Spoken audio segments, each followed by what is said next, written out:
Good morning, everybody. We are back. Happy Saturday. Welcome to week 2, episode 6. Aptly named FSU is Ass. Episode number 6 of Coast to Coast pregame college football show. I'm your host, Uncle Shally Bill Shawcross. To my upper left, my Buckeye brother from another mother, Mr. Cottrell Simpson. How are you, sir? Hey, I can't complain. Last Saturday got to watch some Ohio State football, and I got to walk away very pleased with what I saw. I don't know if either of you guys can say the same. I don't know if either of you guys have some silver lining there. Granted, I don't know. Well, I don't know what that is. I mean, I would say you saw a good half of football. You got some rose-colored glasses on there. Yeah, anytime you can drop 52 and play a C+, B- game, I don't know how much I can complain about. I'm not saying I complain. I'm saying I felt like you're trying to throw me and eye black into a certain category, and I wouldn't say yours was. Don't put us in a box. All right. Yeah. Okay. Don't label me. Don't label me. I'll say this. There was never a point. I'm happy that there was never a point in the fourth quarter where it was a one-possession game against my inferior opponent. How about that? Does that work better for you guys? Is that more clear cut? I feel attacked though, but it's fine. Alex was over there in Austin shaking in his damn boots. I will say this: Alex was way more nervous than I ever was. Alex nervous has actually made me turn my game off and turn that game on. But yeah, I was very worried. Let's bring Mr. Eye Black into the show. In the upper right hand corner, Mr. West Coast himself, Mr. Oregon Duck, Mr. Maybe Dylan Gabriel's not that good, Mr. Eye Black Alex Elmore. How are you, sir? Man, I'm good. I've had a whole week to reflect. I feel a little bit better about the situation. It happened last Saturday at Austin. All right, that was an imposter that took the field for the Oregon Ducks at Austin. And honestly, we talked to the Duck after the game. The Duck said that Dan Lanning had made an agreement because he couldn't do 500 push-ups like last year. So he was really just trying to take it easy on the Duck for the rest of the season is really what I'm hearing. But no, as always, thanks for having me. Jeez.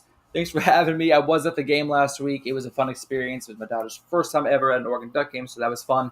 That's cool. Got a new shirt, $25. Prices at Austin Stadium are amazing. $6 hot dog. Can't complain about that. $6 beers. Let's go. But without further ado, let's get into week 2. I know we got a lot of action to cover, and I'm excited to do so.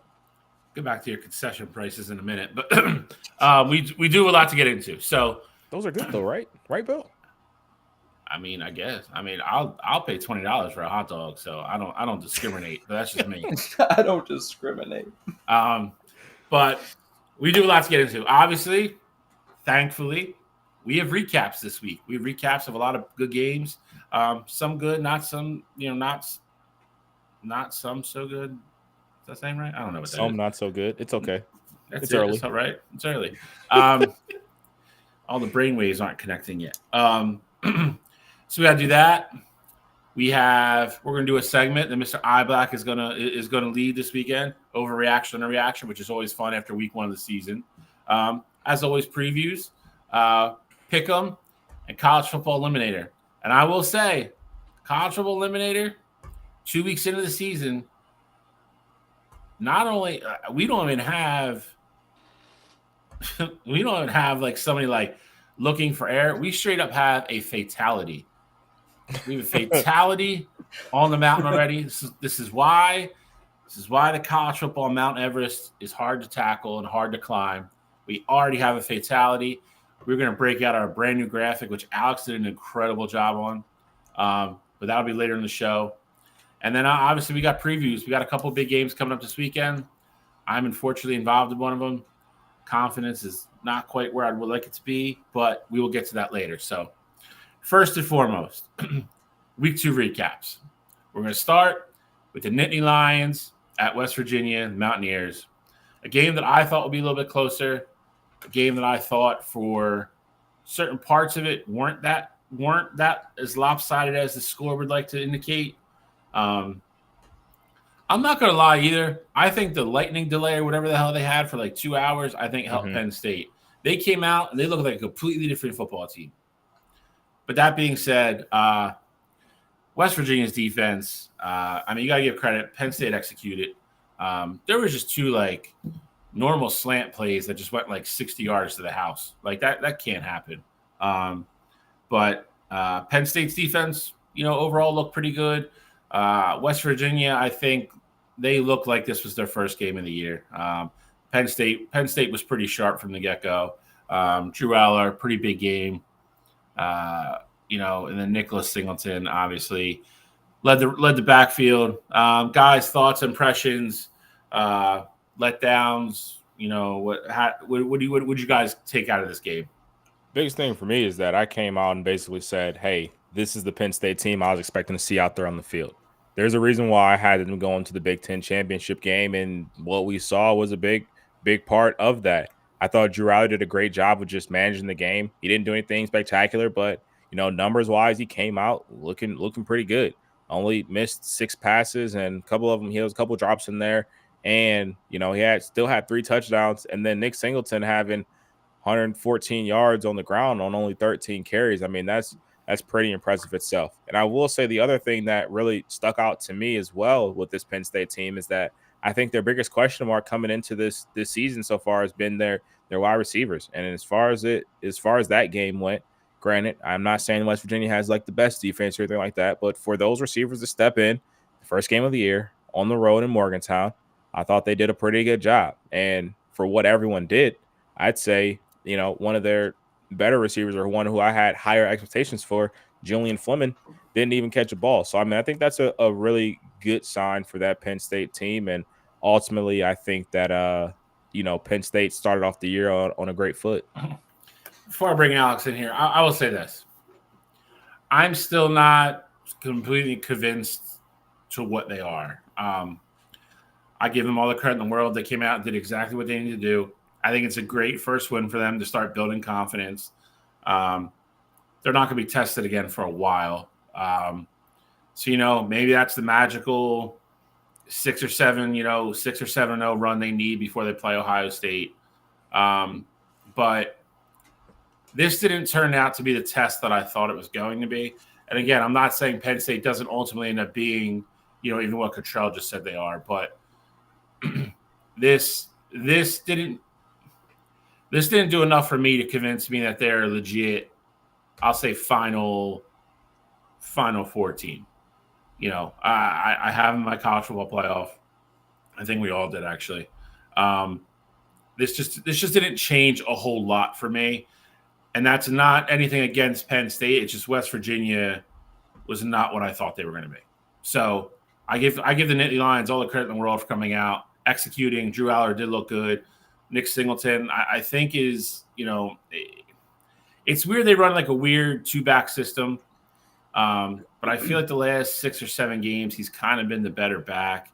I'm curious to see when they stop trying to make it maybe 50-50 and make it kind of more 70-30 or like 60-40, kind of like Michigan did with Corman Edwards, or any kind of situation like that. I do think eventually down the road it matters. But Alex, I don't know if you watched the game or saw the highlights or rewatched it. This is an early one for you, but what do you think about this game? I think what surprised me the most, is how quickly Penn State was able to kind of find that next gear. Obviously, both teams started off a little sloppy in the first quarter, both having fumbles within the first 2 possessions. Like I said, it looked a little sloppy in the first quarter, ending in a 0-0 tie. But then kind of Penn State just found that gear. Nicholas Singleton absolutely went off just under 9 yards to carry. I mean, I'm just kind of curious what's going on with Kaytron Allen. I feel like, 10 rushes for 20 yards. I expected more out of him, and I don't see really why Nicholas Singleton was able to see the holes and Kaytron Allen wasn't. So that situation, kind of like we were talking about, that needs to kind of be solved in practice, and hopefully he can kind of get back up to speed, because if they have both those backs running at a high caliber, that Penn State offense is going to be dangerous. Drew Aller looked great, didn't make a lot of mistakes. Also didn't see him having to make a lot of tough passes. West Virginia's defense was a little bit softer than we expected. And, I'm a little disappointed that Garrett Green didn't get a lot of chances to use his legs. He said he had 5 yards rushing on 10 attempts. He was only sacked twice, so they did a great job of containing him. And Penn State's defense looks elite. Yeah, so I mean, with the rushing attack for Penn State, it's always weird how those things play out because you don't know. You have to go back and look at like tendencies, down and distance, and like when they call the runs versus they're usually very rarely ever the same. Like there's usually one back that kind of gets like the tougher calls, or where the defense is like definitely playing run and vice versa. So, but again, I think they're better off kind of like saying like, hey, if it's going to be Singleton, he's going to be our lead back. We're still definitely going to feature, Allen, but the bulk of it is going to be Singleton, or vice versa, however they decide to go. I just think it matters. Like I look, I look at the situation last year at Ann Arbor, and it was, Harbaugh sat both of them down and said, we're obviously both going to give you the ball a ton, but like it's Blake Corum's backfield, you're two. Like I think at some point, I think it's just healthy for that discussion to be had. It might have been had already, I don't know, but I would say by the looks of it that it hasn't. So, but Penn State again overall, I think if you're a Penn State fan, you'd be very happy. It's a very impressive first win. Nice one to get another cap and get ready to roll into a couple of easy non-conference games that they should beat up on people. So, any other final thoughts on this encounter between the Nittany Lions and the Mountaineers? Nope. Let's move. Nothing. Moving to maybe the least. I don't know how to explain it. Maybe the biggest dud of the weekend. Miami Hurricanes at the Florida Gators. And 41-17, I promise you it wasn't even this close. It's crazy. It's crazy. I'll start with this. I'll start with the good here. I thought Miami looked incredible. I thought Miami looked after what we saw with FSU twice now. And what we saw early in the day with Georgia and Clemson, Miami, to me, so far is the most impressive ACC team. I think Cam Ward came out, looked sharp, had a great game. I thought her defense looked really good, solid. And I'll go to the bad and the ugly. They both fall on the Florida side. I just thought I was very disappointed in that with this being as big a rivalry as it is, these schools hate each other. Billy Napier, knowing that he's, for lack of a better term, I think we all agree he's probably coaching for his job. And it's a home opener, and the type of schedule you have, and all the talk out of Gainesville has been this team's going to be better than people think, and this is kind of the rebound year, and we're going to sneak up on people. And you come out and just get shellacked. And this wasn't a neutral site game. This was in the swamp, and get shellacked on national TV. I don't know. Cottrell, am I wrong? No, I think the biggest thing for me with this game was that in the first half, Florida showed glimpses. Like Montrell Johnson, he had a good first half, and they ultimately kept this game tight. Where the game got away from is that Florida's offense got stagnant. They kept giving the ball back to Miami, and Cam Ward and company just took over. Florida had no answer for Cam Ward, and I get it. The guy's incredible. But the way that he performed in that game, it's almost like Florida didn't game plan for him. We know what Cam Ward can be. Guy was at Wazoo last year. We know he's a dual threat. We know he can make plays with his legs. He extends plays, things like that. And it's almost like Florida had no clue that was what was going to happen. In that second half, it looked like he was playing up against the JV team. It was inexcusable for them. Graham Mertz ultimately got a concussion in that game. Looks like DJ Lagway is going to get his first start of his career this week. And I think the other funny thing about it is that last week we were talking about how, Graham Mertz really doesn't turn the ball over. Well, this week he had 91 yards and 1 interception. He didn't do anything really at all to move the needle at all in that game. So I think Lagway is going to be a change of pace for them, kind of an X factor. Nobody really knows what he can or can't be. So I think this is a great, way to just kind of throw him into that fire. And it's even earlier than we expected. But I fully think that, Billy Napier knows he's coaching for his job. And if DJ Lagway comes in and he sets the world ablaze, I do think that we're going to be looking at Graham Mertz as the number 2 quarterback on this Florida team. Because again, what we saw last week from him, you cannot go down on a sinking boat with that man as your captain. But not even just putting it all on Graham. That defense has to step up. You have to just fight. I'm not saying you got to be elite at anything. Not saying you got to sack the quarterback a ton, get a ton of interceptions. Just fight. It really felt like in the middle of that third quarter, that team had no fight left to give. They got to figure it out. They got to figure it out fast. I think Lagway can be that spark that they need. But, I mean, this all starts with that defense. Yeah, so for me, I mean, you touched on a couple of things. First off, I thought Cam Ward was great. I agree with you with the play calling. I feel like when they got Johnson Jr. going into the first half, the problem is they got into very predictable, down and distances, and then called the predictable play in that situation. I think it really let Miami get to a couple third and mediums and kind of really pin their ears back and go after Mertz. And like you said, man, 11 for 20 for 91 yards. That's not going to get it done anywhere. Had the interception, and like you said, the defense I think has to be a little bit better. I'll say this: there's nobody that's going to feel sorry for this team. So, they're all going to have to rally around each other and buck up. Like the schedule's not getting any easier, and if you play like this in the SEC, you're not going to win a game. Like, you're not going to win a game against anybody playing the way they played last Saturday in the SEC. Like, nobody. And to touch on another point, Billy Napier on Wednesday night actually released it that Lagway is going to start. Mertz is in concussion protocol. So we're going to see him. He's a 5-star. Some people have 5-star plus. We're going to see. We're going to see what he's got. Maybe this gets Billy Napier, another extension, for another year, or maybe it saves the season. Who knows? But Alex, what were your thoughts on this game? Were you disappointed as Florida as I was?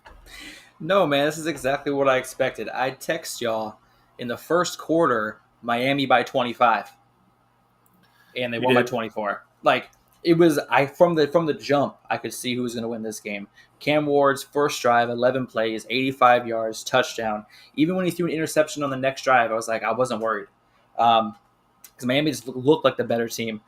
And like I said, it was a steady dose of CDX, baby. I mean, Cam Ward, almost 400 yards passing. He made it look like he was playing a Midwestern Conference team, a Mountain West Conference team like he played at when he was at Washington State. I mean, he picked this. This is an SEC defense that he made look like a Mountain West defense. I mean, he picked it apart. And Damian Martinez, like I said, he didn't have as good of a day as he could have had, limiting his carries due to them being up by so much, but still 15 carries for 65 yards. Obviously, Xavier Estrepo, 7 catches, 112 yards. Dude is a nightmare on the outside. I called Miami. Like I said, I hate Mario Cristobal, but I also called Miami going out, possibly going undefeated this season. And they showed exactly why in this game, so I'm not surprised. I mean, I said that they were going to win by 25, and they damn near did, so I'm not surprised at all. So I think we all agree. I mean, I think Miami is I think Miami has to be the favorite in the ACC right now. And Florida, what was the over-under, 4.5 or 3.5? 4.5, right?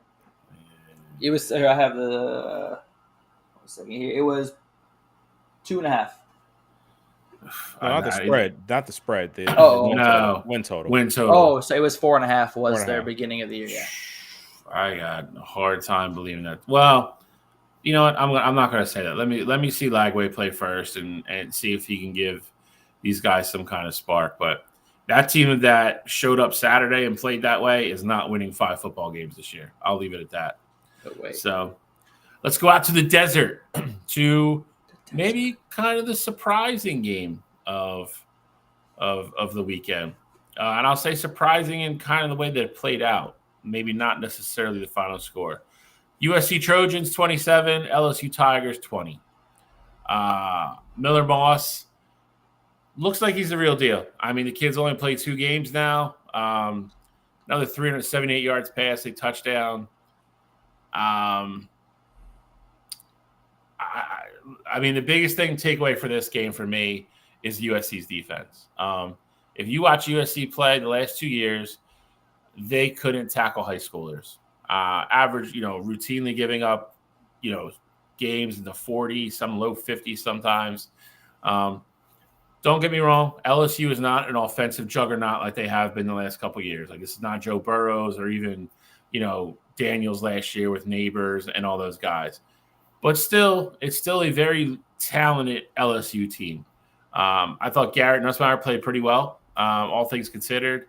John Emery Jr. was having a pretty good game until he got hurt.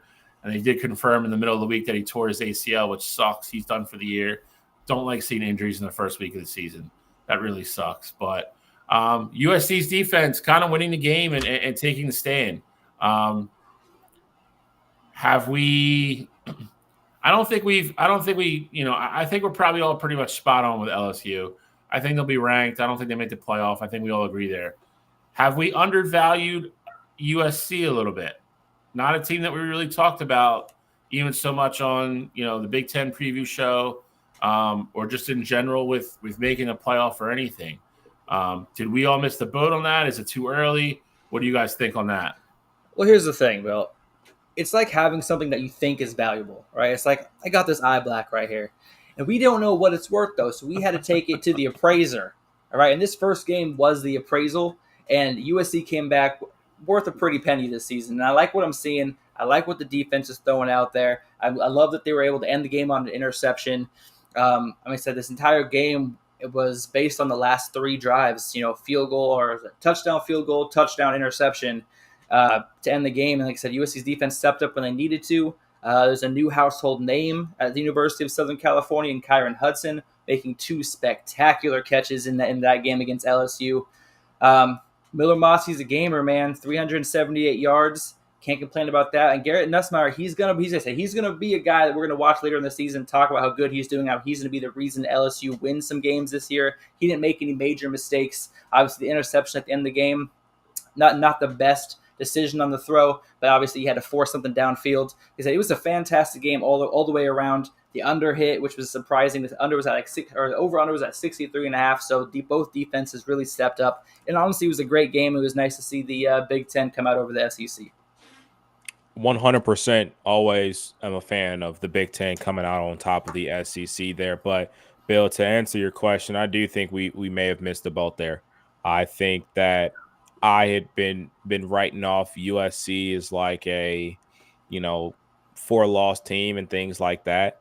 If that defense can play like that, and granted, to your point, LSU isn't a juggernaut offense, or they're not a top 10 offense in college football this year, but Garrett Nussmeier showed you that he can play. John Emery Jr., I mean, he's a fifth year senior. The kid can play. Kyron Lacey, he made some great grabs in that receiver room at LSU. They're always going to be good.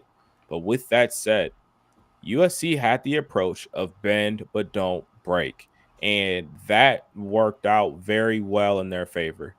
They gave up, the dink and dunk plays where it was like, hey, LSU will get 10 yards here, 7 yards there, and methodically move the ball down the field. Once they got in that red zone area, things got tightened up there.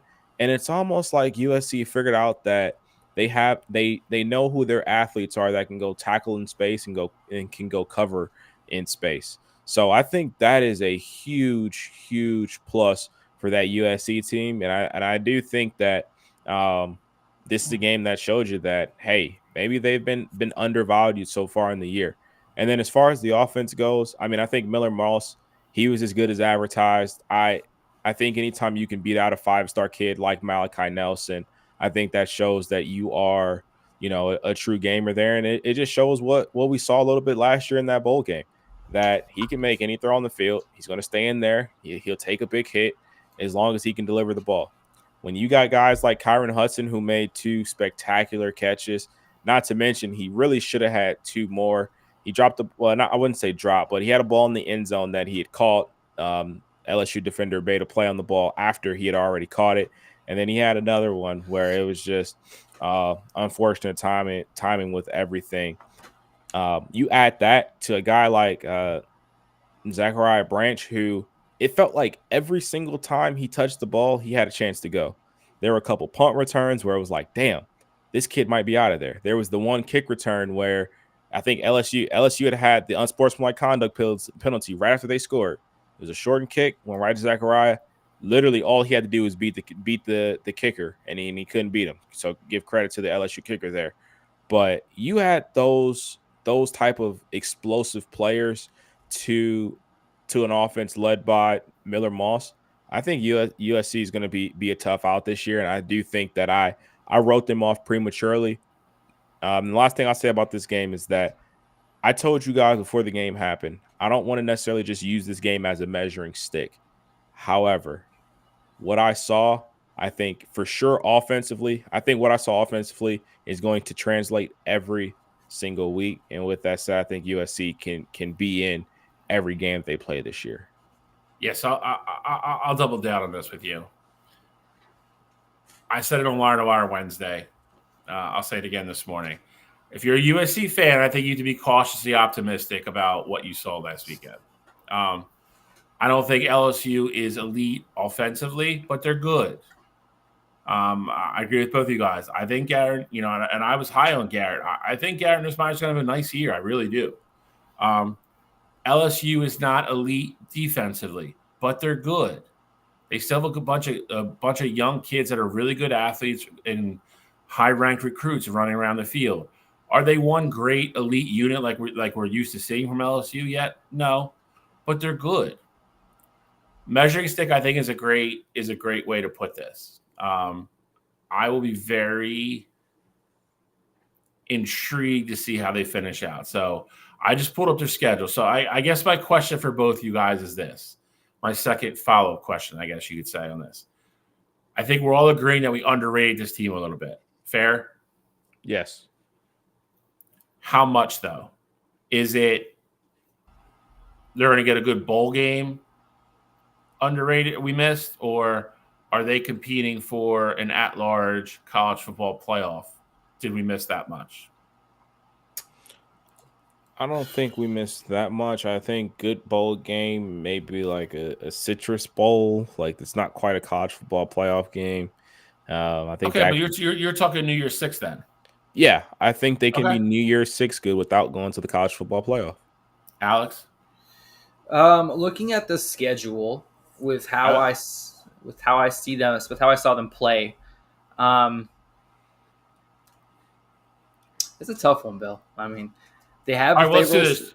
You brought the schedule, so let's do it because I literally pulled it up. I didn't know you were going to say that. I was going to go through this with you guys when we're done.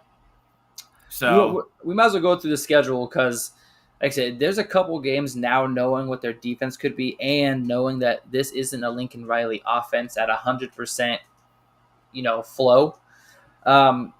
This could be a team that is a dark horse for the college football playoff. I mean, even a dark horse for the Big Ten championship. I say that because they play two of the big dogs in that conversation in Michigan and Penn State, which obviously we're going to go over their schedule. But with those two on the schedule, they could easily control their schedule or control their fate the whole way through. For sure. So I feel like those games kind of might have flipped, but I'll explain that when we get there. So this week they play Utah State at home. That's going to be a win. Yeah. They travel to Ann Arbor next week. Not a primetime game. I felt pretty confident in that game being of the year. Mm-hmm. I feel like it's. Well, I don't want to say that yet because I got to see what happens later. The water's muddy a little bit. Yeah. It could either be a 2-0 Michigan team coming off a huge win, where at that point, then I think Michigan wins that game, or they won in one game with their confidence kind of fragile as USC come in and steal one.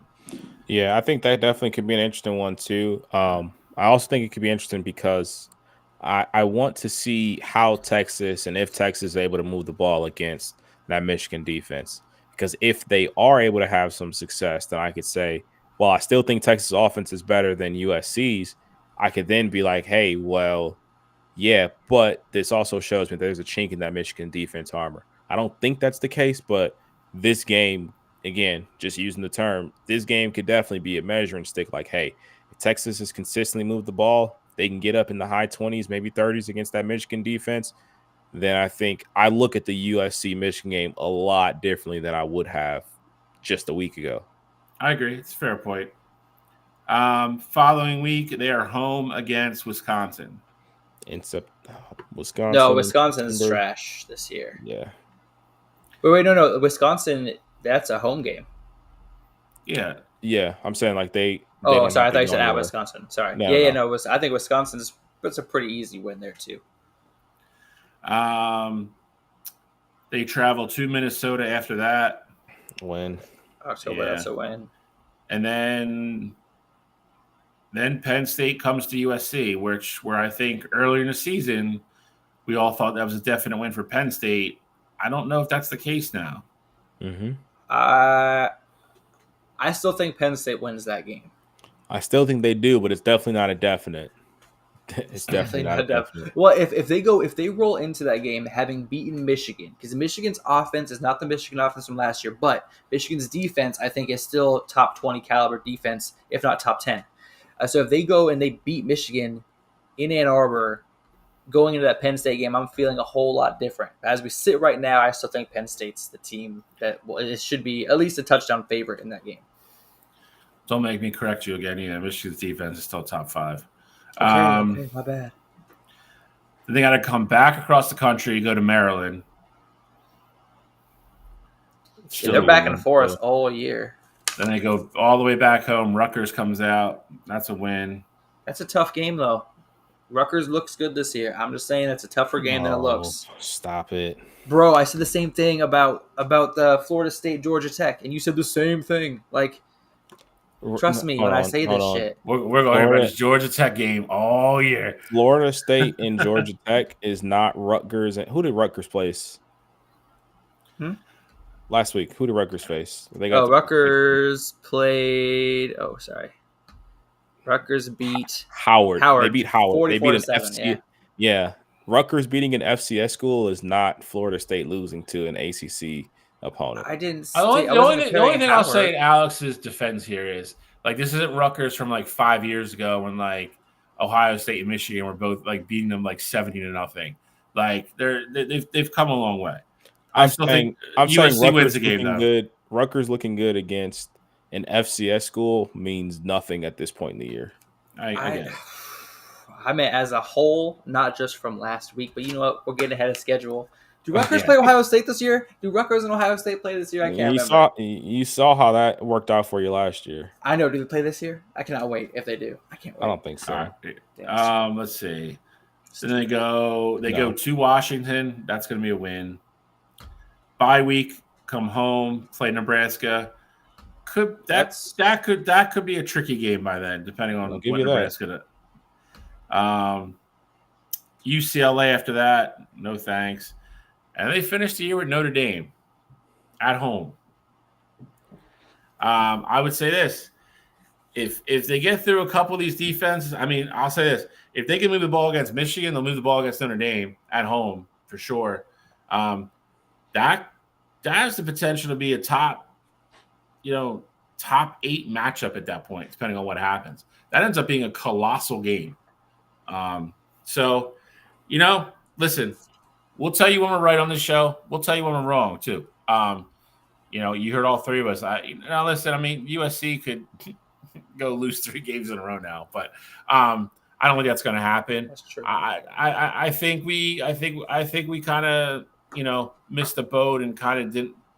Not that we should have gave them their due diligence or their they had to show us. I mean, USC hasn't had a good defense since I don't know when. I don't know if I've ever seen USC had a good defense. Even in the days they won national championships, I wouldn't say they had a good defense then. So I mean, they just had to show us, and they came out and did that. And now we're saying that, hey, we see that you guys performed against LSU. At this point, you have, I believe it was 3 ranked opponents left. How we just went through their schedule. If they can find a way to win one of those 3 games, they're going to have a good shot at going to the college football playoff. I don't think it's wrong of us to come out and say that now. We said, hey, you had to show us, you proved it to us, and right away we're saying, hey, we saw it, we acknowledge it, and you got a shot. Now you just have to go take care of business in one of these 3 huge games that you have left in the year. Yeah, could you imagine though? USC gets to the Big Ten championship, but their last game of the year is against a top-ranked Notre Dame or top 5 Notre Dame team, right before a Big Ten championship. Like, This goes back to our conversation last yep, week. yep. Why those games become less and less meaningful now. You don't need to schedule them. Before we do, we got to get cooking a little bit here. But before we get off this game, real quick, short, like 15, 20 seconds from both of you guys. What do you think LSU's kind of ceiling is? And what do you think about Brian Kelly and his stupid press conference? LSU's ceiling is, I'd probably say 3 losses at this point. I don't see them beating the top guys, top dogs from the SEC. And then as far as Brian Kelly goes, I mean, it's just same old shit. He came out and gave you a whole bunch of hoopla about nothing, and then he ended with, "I got to do a better job as a coach." Well, if you were a man and you just stood on what you just said, you would have came up with that first. We shouldn't have lost this game. I need to be better. I felt like, my team wasn't prepared enough, and that's ultimately why we lost. But don't come out and give us a million and one excuses and then end it with, I'm not doing a good job as a coach, because that's like the afterthought at that point. You basically threw all your kids under the bus first and then came out and was like, hey, you know what? Maybe this is on me. So I think it's just more Brian Kelly being Brian Kelly, and ultimately why that LSU team will never reach the top of the mountain with him at the helm. Alex. I think their ceiling's 4 losses. I just double checked their schedule. With what I saw on the field, I'm seeing 4 losses as a ceiling for this team. And Brian Kelly, he's just, Control kind of said it all. I mean, LSU hasn't won a week 1 game in 5 years.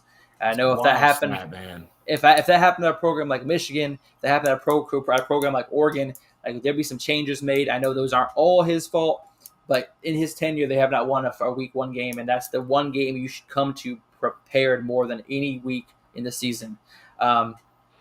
So it is what it is. I don't know if Brian Kelly is coaching at LSU after 2 years from now. My biggest thing with him is, and I'll always say this, and me and Cottrell see completely eye-to-eye on this, and Cottrell summed it up perfectly. It's never – it's always, I didn't do this, I didn't do that, we got to get better here, and there's always the but. It's never – he never falls on the sword for his kids, ever. It's always – we want – I got to do better job coaching, and it goes right into – I don't understand why this happens every single time. Like, kids keep doing the same thing over and over. He never stops when he should stop talking, ever. Said it before, said it Wednesday again. Brian Kelly is a guy who is going to win you 10 games every year. He's going to recruit. He's going to run a clean program. He's not one of those guys. He's never going to win you the big game. To Alex's point, the LSU Tigers will not win a national championship with Brian Kelly as their head coach. He'll win you 10 games every year, but last game of the season when he's got to beat Ole Miss or he's got to beat Alabama or something like that to get in the SEC championship game, he's never going to win that game. Went to Notre Dame. I don't think most people realize, you look at how storied that program is. He's the winningest coach at Notre Dame. He has more wins at Notre Dame than any other coach. Never won the big one. 10-1, 11-1, gets in the playoffs, smoked. He's never going to win the big game. But I don't know. We'll see where LSU goes from here. I know their schedule's tough too. I wouldn't be surprised if they have 4 losses. But speaking of Notre Dame, we will transfer over. Notre Dame at Texas A&M, Fighting Irish against the Aggies. I'll say this. I think Notre Dame's exactly what I thought they were. And I'm not saying that's a good thing. I'm not saying it's a bad thing. I think they have a top 5 defense. They have a crazy good secondary. I don't know if that offensive game plan is going to hold up all year. I think Riley Leonard looked better than I thought he was going to. But if you think you're going to run your quarterback 15 times every game and let him take some of the hits that he took, I don't know if that's a great idea. They don't. They're going to have to develop a passing game. If they can develop a passing game and run off play action and run off with Riley Leonard running the ball 6 times a game, then I think they got a really good shot. Because that defense, that's top 5 defense. If you watch that game play, that back four just swarmed to everything. They played man pretty much, I would say 90% of the game and said, beat us. If you could beat us, beat us. And we're going to let our front 7 do what they want to do because we don't think you can beat us. That is by all accounts an absolute top 5 defense in the country. On the other hand, I know Cottrell's going to get into this, so I'm not going to steal anything. I don't. Connor's better than what he played, and I'll say that. But that being said, you can't show up to this game and play the way Connor played. A little bit disappointing. I don't know exactly where A&M goes from here. I think it was kind of a bad matchup for them, but then again, I mean, I picked A&M to win. I don't think they showed up. There are parts of that game where they didn't look prepared, or they didn't. I felt like a better way to put it is, I was watching them and I don't feel that they felt confident in what they were doing, and that's never a good thing to watch. If that's coming across on TV, that's never a good thing. Cottrell, I know you want to break down the Connor thing more. Alex, jump in when he's done. This was kind of, I don't want to say disappointing because it was still a good game.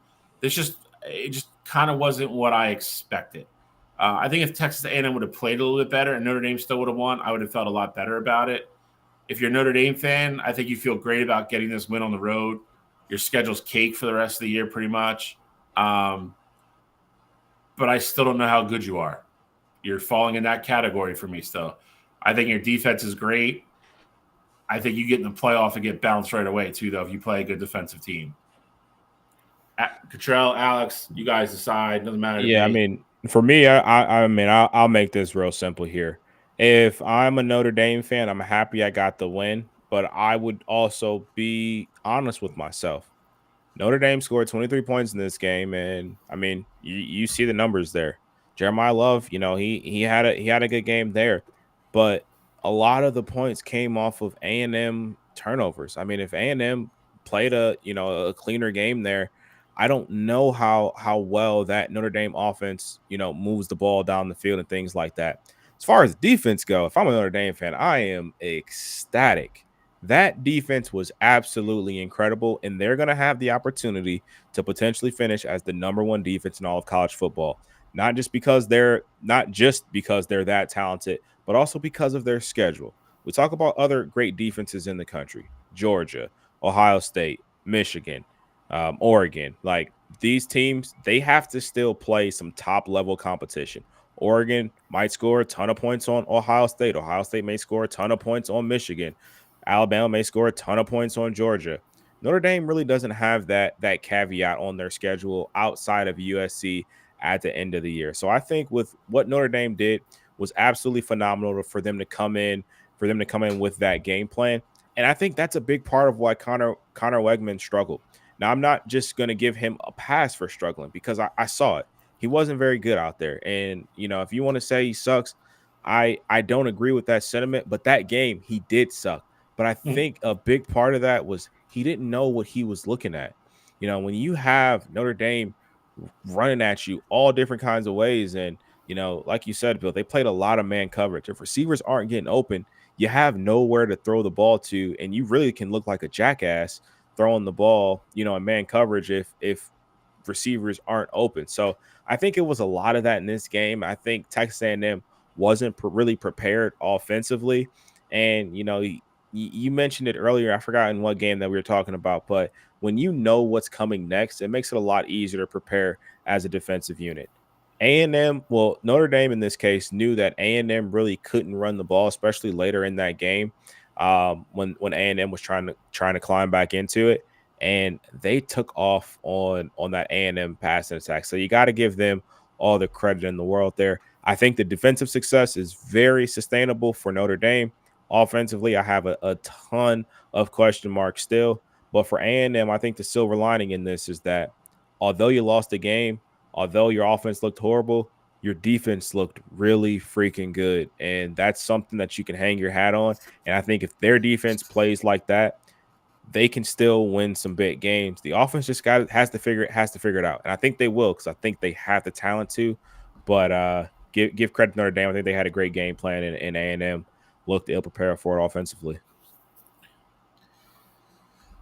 Man, I mean, this game, it's really everything was hyped up to be 13-13 with less than 7 minutes left in the fourth quarter. I mean, this game looked like it could be headed to overtime.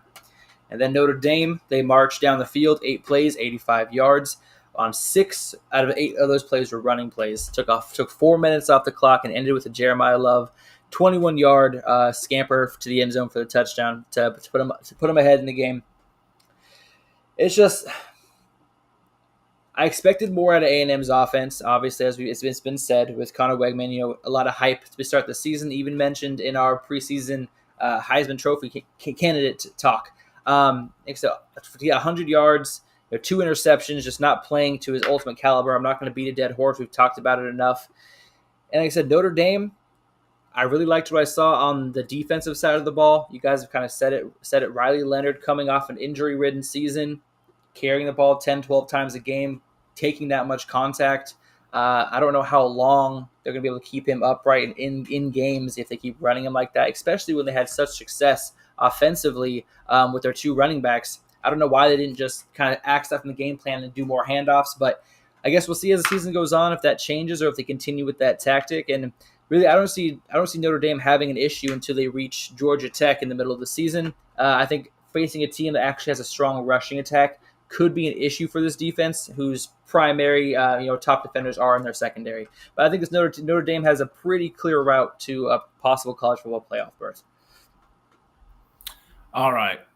Last and certainly not least, Clemson versus Georgia. 34-3. So good.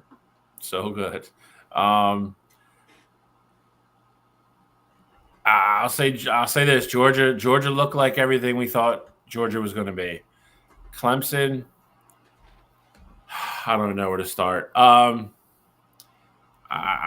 I really do think we're kind of seeing the end of Dabo Swinney here. I thought Clemson was going to look. I didn't think Clemson was going to win this game. Let me start by saying that. I thought they would at least compete though and give Georgia a game. Georgia's going to get a ranked win out of this, and that's fine. But Georgia would have better off just scheduling Furman or somebody. Like this was once Georgia got going. That was really it. Defense looked a little bit more advanced than I thought they were going to be at this point. They just didn't let Clemson get anything going at all. Carson Beck, solid day, almost 300 yards, couple touchdowns. They executed on both sides of the ball. Clemson couldn't get anything going. Offense couldn't keep their defense off the field. Clemson's defense was gassed at the end of this game. Thoughts, reactions. I don't have a ton on this because we knew Georgia was going to be good. I think the bigger talking point is Clemson really this bad? Well, funny story is Phil Maffa was probably the one highlight for Clemson. He had 59 yards on the ground, and Clemson net 46 total yards of rushing offense as a team. So it kind of tells you the kind of pressure that Georgia had in the backfield and the impact it had on the rushing attack. I mean, but we all called that the first half of this game was going to be close. And we went to halftime 6-0. All three of us said the first half was going to be close. And then Georgia just kind of kicked into another good gear, and the wheels fell off for Clemson. Cade Klubnik looked strong in the first half, was making good decisions. In the second half, he was rushing his throws, going to his first read, not moving off of his first read on his pass attempts. I mean, he looked like a totally different player in the second half, and Georgia really exploited it. Carson Beck stayed cool, calm, and collected in the pocket all 4 quarters, and the score reflects, experience and leadership. And I think that that's all you really need to know. I think the time of Clemson owning the ACC is definitely over. And it sucks that an SEC opponent is what it took for us to realize that. But Clemson's definitely on the downward spiral right now. For sure. And I mean, Alex, I think you summed it up perfect. We knew this was coming. I mean, if you have watched this Clemson team at all the past couple years, Granted, I don't think Kate Klubnik is. I don't think he's bad as sometimes the rap that he kind of gets, but at the same time, I do think that he's not that true 5-star talent that he was supposed to be coming into college. Phil Maffa, yeah, I mean, I think he's a solid running back. He's not going to give you the production that Shipley gave you last year, and I think we knew that. I think the biggest thing with this Clemson team is their defense going to be able to step up. I thought there was a possibility that this game could be like a 24-7 kind of game or something along the lines of that because Clemson's defense just stood in there and was getting after Georgia. But even then, in the second half, it felt like Georgia was able to really do whatever they wanted to.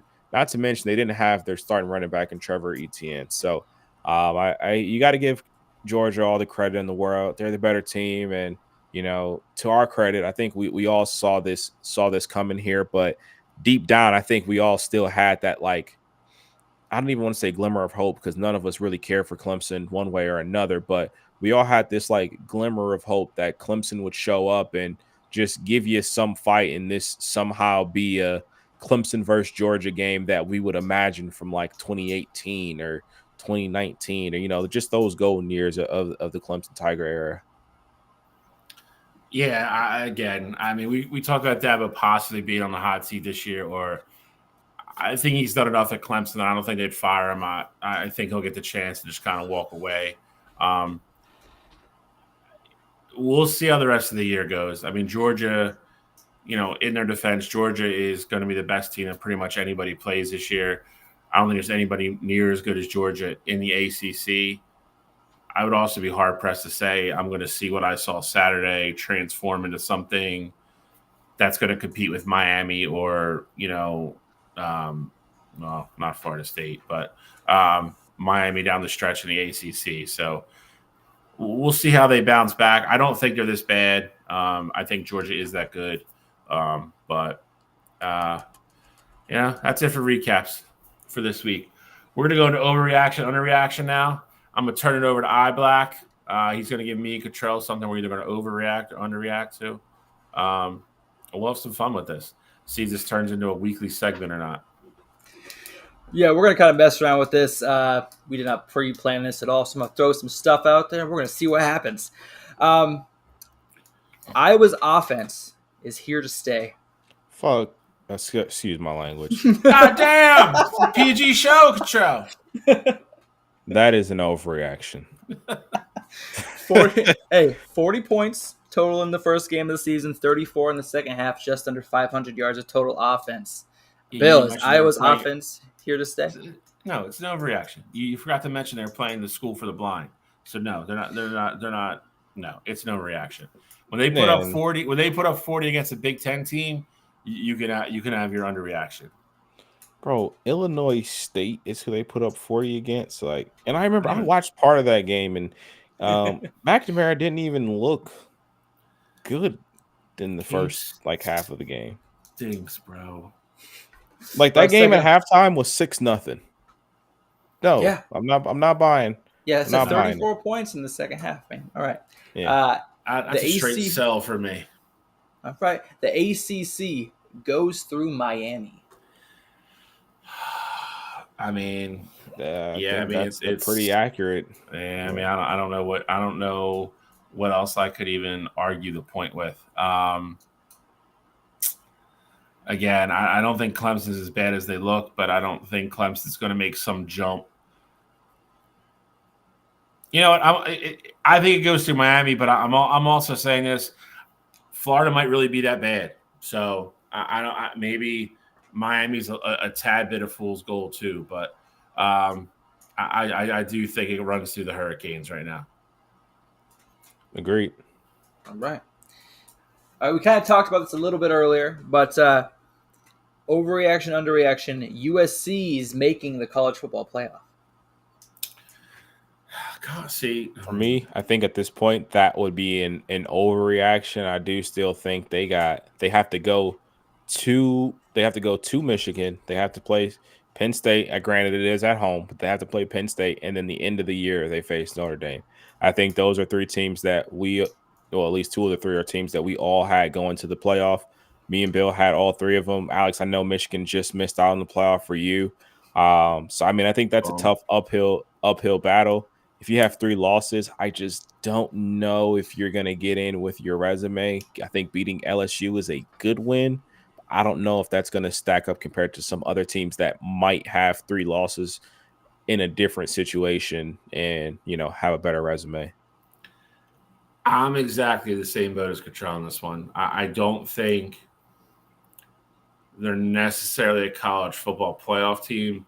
I just don't think they're a 4 or 5 loss team like we probably thought they were at the beginning of the year. Respected. All right.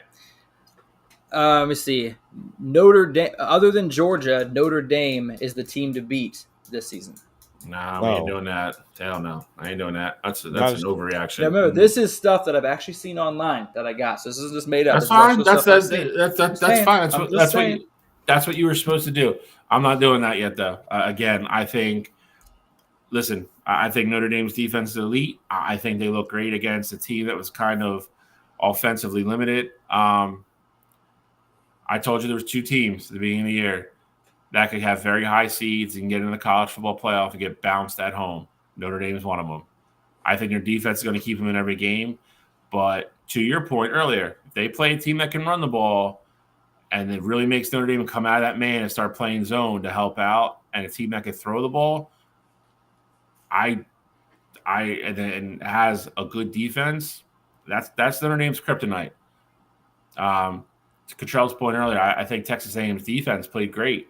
They gave him short field a couple times, only gave up 23. And like I said, their offensive game plan right now, I know it's week 1, but if you're going to run Riley Leonard 15 times a game, I just don't think that's going to work. I'm not buying it either. I just really wish that we could have USC versus Notre Dame so much sooner. Like, I think just given what I saw from Notre Dame, I think that would be the perfect eye test for me to see what they are. Because not saying that USC's offense is going to light the world on fire or anything like that, but seeing how you defend, Hudson and Branch one-on-one in that man cover situation, and how you defend a guy like Miller Moss, who's not afraid to stand in there and make a big throw. I think that's huge for me. And if USC's defense can, again, be bend but don't break, not saying they got to be a top 10 defense, but if they can just be what they were against LSU, against this Notre Dame team, I would love to see how Notre Dame responds to that. And I'm not ready to say that they are basically the second best team in college football at this point. So I think that's an overreaction. Their schedule is so bad. Northern Illinois, Purdue, Miami of Ohio, Louisville, but come on. Stanford, Georgia Tech away, so maybe that's the hiccup. Navy.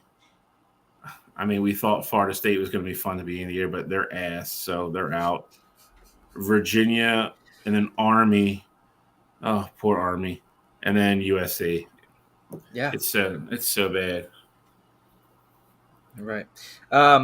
So they're playing Memphis this weekend, and they still have SMU, Clemson, Miami, and Notre Dame on the schedule. People are saying that Florida State will not make a bowl game this year.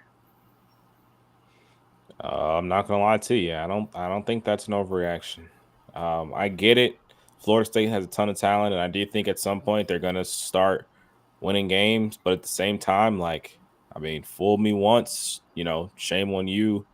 Fool me twice, I ultimately can't put the blame on you. So I think this Florida State team is showing exactly who they are. I think teams are going to see that. And at this point, I think every single team they face is going to give Florida State their best shot because they know this can be a big win against a big-time program. So I don't think that's an overreaction at all.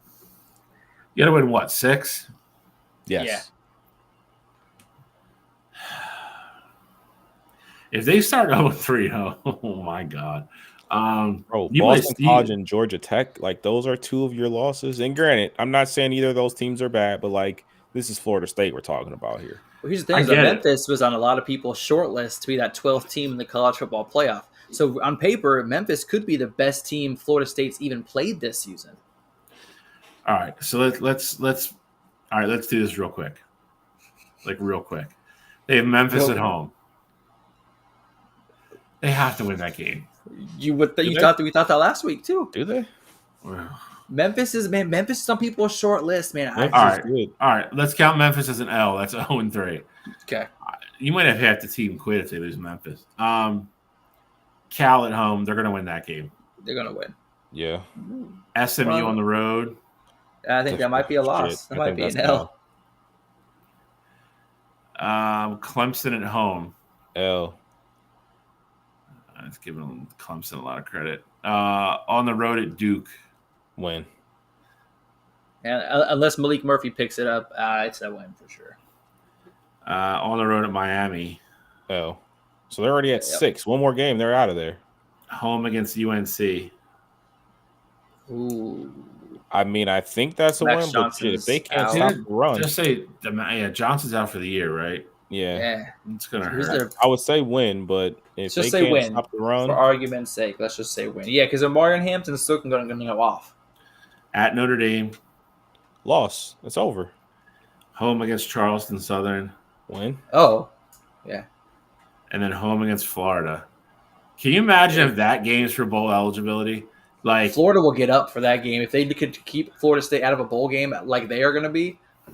They got up for the game. They got up for. Granted, I know Jordan Travis didn't play, but they got up for the game last year. Exactly. I'm just saying, dude. Like growing up, like late '90s, early 2000s, like Florida State was one of the biggest games of the year.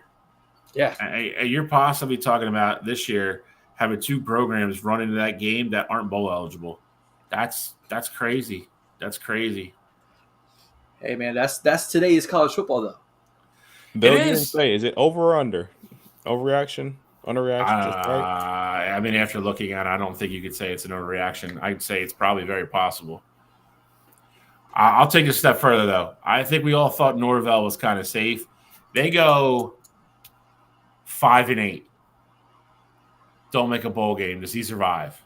Yes. After being left out of the college football playoff last year, and then going 5-8 to follow it up, like absolutely, he's gone. No. I think he's safe. I think they would give him the opportunity. Hey, you screwed up by getting DJU. We'll let you get your quarter. We saw what you were like when you had a quarterback that was worth something. We'll let you get your quarterback, but but does he have one for next year? I mean, that I don't know. Maybe the portal again. We thought it was going to be the DJU this year. It's like Nick Saban said, man. You can spend $20 million. Spend on the wrong guy. You're shit out of luck. Yep. All right. I got one more for you guys. All right. Underreaction, overreaction. A non-QB will win the Heisman this year. It's been 3 years since the last non-QB has won, and QBs have won 7 of the last 8 Heisman trophies. However, you got players like Austin Genty at Boise State going off over 200 yards. You got McMillan in Arizona over 300 yards receiving. And then you got Travis Hunter doing the two-way thing. Those are 3 players just off the top of my head that could challenge for the Heisman. So this is an overreaction. I think Hunter is – yes, I think Hunter is the anomaly there. If he played at a better – like if he was playing at Michigan, Ohio State, Oregon, I think it would be a much different story. I think if Colorado wins 5-6 games, I don't care what numbers Travis has. Like, I just don't think you can give it to him. I mean, the last guy to do it like that would be Woodson, which we talked about last year. I think he's there. Was my team that won the national championship. So correct, and it took all of that. I think he's every damn bit as good. I think he's probably going to be a better wide receiver in the NFL than defensive back, to be honest. But I'm with Cottrell. Like you said about Gentry and all those guys, he's not going to be a running back. And honest to God, get in that conversation, you have to damn near rush for almost 200 yards every game. Like you have to be over 2,000 yards game a year to even have a shot. I just don't know if that's. It's just not likely. Realistic it's just too easy to give it to quarterbacks. What would it take for a wide receiver to win the Heisman, you think? Marvin Harrison probably had the best chance last year, right? Well, Devonta won it, 3 years ago? Yeah. Ronnie Smith won it 3 years ago. But Devonta was also an anomaly because that was the COVID year. A lot of teams didn't even play a full season.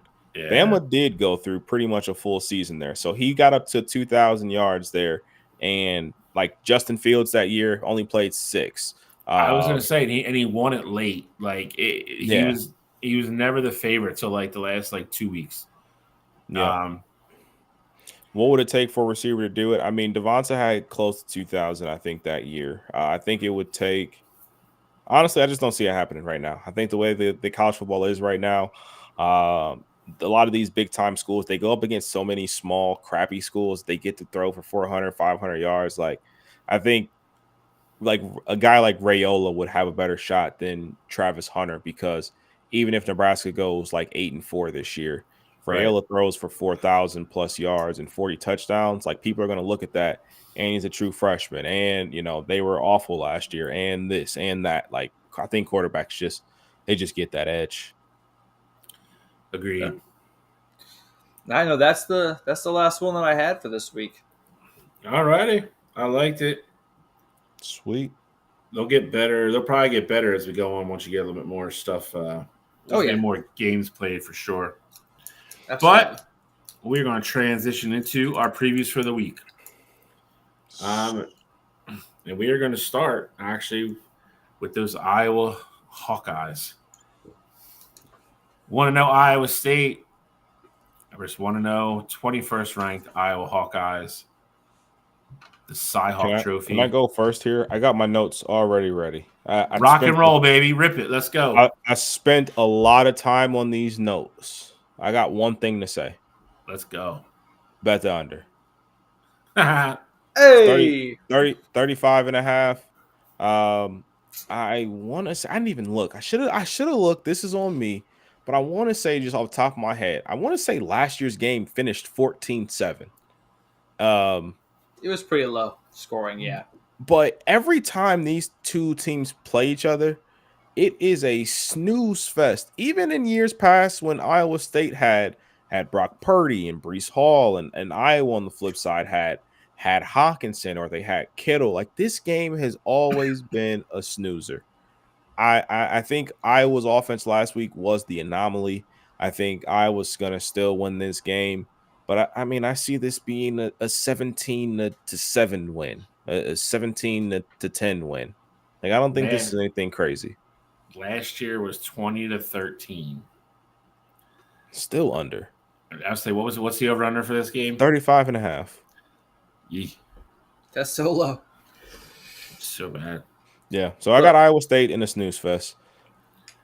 Look, I'm not going to pick this game for my picks of the day. However, I do have this as my lock of the day. Iowa right now, 2.5-point favorites over Iowa State. It's going to be a snooze fest. But there's one statistic you need to know, and that is that last week Iowa State had the worst rated offensive line in the country. And Iowa's defensive front always finds a way to get penetration. I think that they're going to have Rocco Becht running for his life.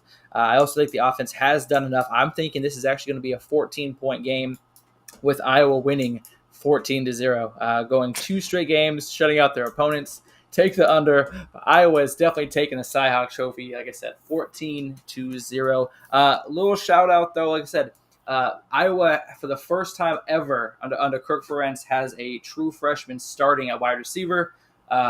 He had 5 catches last week, 2 touchdowns, 66 yards. He's a 6'4" speedster named Reese Vanderzee. Keep an eye on him. He's going to be the reason if Iowa can find success on the offensive side of the ball, it's going to be through him this year. So that's a name that we might be mentioning later on. I don't want to watch this. I'm probably not going to watch this. I got some paint to watch dry. I got to return some videotapes. I'm going to see if my grass grows faster in the fall. I'm DVRing this game. I'm going to watch this on repeat all day Sunday. I'd rather probably crash into a wall than watch this. They should make Henry Ruggs watch this game in prison. That should be part of his punishment. You're just in solitary confinement, just watching Iowa State on a loop. Damn, Henry Ruggs catching strays on the college show. Not wrong though. I'm gonna go Iowa here. I'm gonna go Iowa 17. I hate everything about this game. Iowa State? Iowa State 6. They're not getting shut out. Wow. Nobody's shut out Iowa State, damn it. Nobody. Bro, they're getting shut out. Like, I will put money if they get shut out. Can we move on, please? Yes, Like yes. my head is like spinning right now. All right, let's go to a Power 5 game. Now, We're talking about Iowa a lot this year. We told you we were going to do this, especially when there's big-time matchups. These are both teams that we previewed last week. Was it last week? Last week, Yes, yeah, in our group of 5. So we said we were going to give the little guys some love this year, and we're going to stay true to our word here. UTSA Roadrunners versus Texas State. Don't know what that is. Bobcats. Bobcats. That's what I said. That's what I heard. This is listen. All kidding aside, this is a big game. For it to be week 2 is kind of nuts. The way it's playing out, kind of different, kind of fundamental. The way they look at the game, how they play the game here. It's going to be a contrast of styles. Alex, I'm sure you probably feel strongly one way or the other on this. And I know Cottrell. He feels the opposite. Oh, he probably does feel the opposite, and I'm probably with Cottrell on this one. But we'll let Cottrell go first. We'll go to Alex, and I'll wrap this one up. All right. So my big takeaway is that I talked about this game when we talked about these teams last week. You know, obviously I have UTSA going to the college football playoff, and I think this is going to be a huge game, you know, as a stepping stone to get there. If you guys watched any UTSA football last week, Owen McCown looked the part. He looked absolutely incredible in that game. Looked like he was a seasoned vet out there. So that was definitely a positive thing to see. However, with that UTSA team, that rushing attack did not step up to the plate. I do think against Texas State, you will need to be able to run the ball. And on the flip side of that, for Texas State, although they won last week, they had 3 potential turnovers in that game. They had 2 fumbles. Only one of them was lost. They also threw an interception in that game. So I think for UTSA, if they're able to come out and win the turnover battle, I think they're going to be able to take care of business. I like UTSA to win this game over Texas State. I think this is a barn burner, and I think it lives up to being the group of 5 game of the week. I mean, yeah, this definitely deserves the hype. I had Fresno State in the college football playoff, but my second team was Texas State right behind them. I couldn't choose between the two, and I ultimately chose Fresno State. I'm excited for this game. They absolutely looked the part last week. They were led by quarterback Jordan McLeod, who looked absolutely phenomenal leading the way. And then, of course, you got Ishmael Mahdi. He had 28 carries for 156 yards, 5.6 average as a team running the ball last week. They looked absolutely phenomenal. And then you got that experience of Jordan McLeod kind of calling out plays, controlling where the ball goes. I think UTSA is in trouble in this game. I think Texas State kind of takes care of business. Only a 1-point spread right now with Texas State as the favorite. And I think this game has 100% has college football playoff implications. And I think I got to take Texas State in this one. And I think it's a pretty handily. I think they control the clock. They control the ground game. UTSA becomes one-dimensional. Texas State's able to drop back. They are able to have better defense than what Kennesaw State. Is that who UTSA played last week? I believe it was Kennesaw State. Yes. Texas State's going to be able to play a little bit better in the secondary and eliminate that deep game that they were able to exploit last week. And like I said, once they become one-dimensional, Texas State's going to be able to force a lot of third and longs. And ultimately, Texas State, I think I said, is going to win probably by 2 possessions. I'm pretty confident on this one. It's not my lock of the day, but go Bobcats. Not so fast, my friend. Insane. I'm going with Mr. College Cottrell in this one. Give me the team with the – well, what's that mean? Nothing. He likes to be on the right side of history, Alex. What can he say? Alex taking on that Gene role on the show. Wow. just loud and wrong. Oh, wow. We're getting in trouble for that. I'm going to tag him right now. Oh, God. Give me the team with the better quarterback. I think ultimately a lot of these games, that's what it boils down to.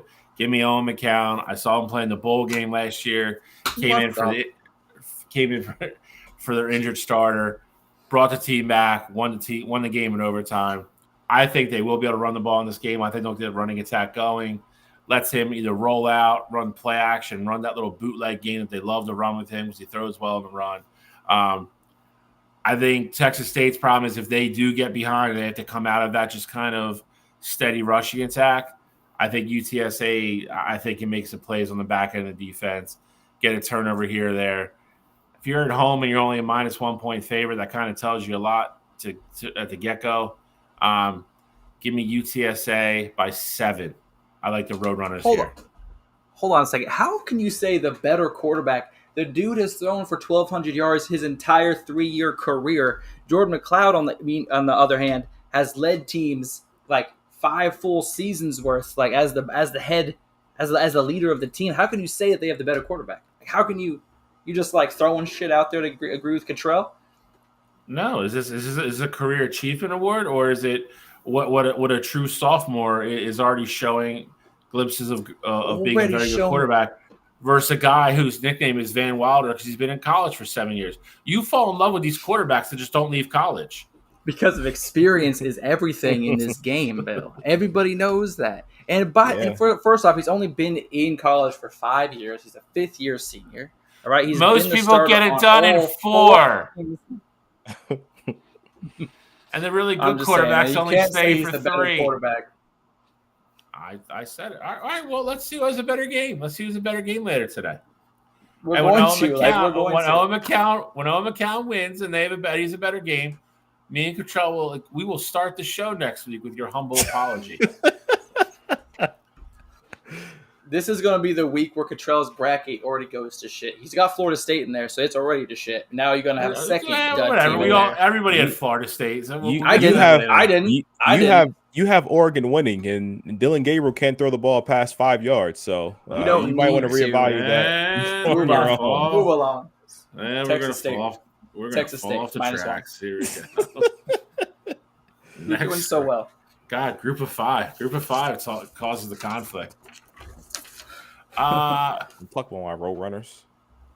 Colorado Buffaloes. Those helmets are fire, by the way. Versus Nebraska, the Cornhuskers. When I know why, but like the Buffaloes have turned into like the Dallas Cowboys of college football. Like the people who follow them, they're like, oh, yeah, we beat some crappy team in a really close game that we shouldn't have. And it's like, we're going to win the Big 12. And then everybody else in the country is like, Colorado sucks. We're Nebraska fans. Everybody just wants to see Colorado lose. It's crazy.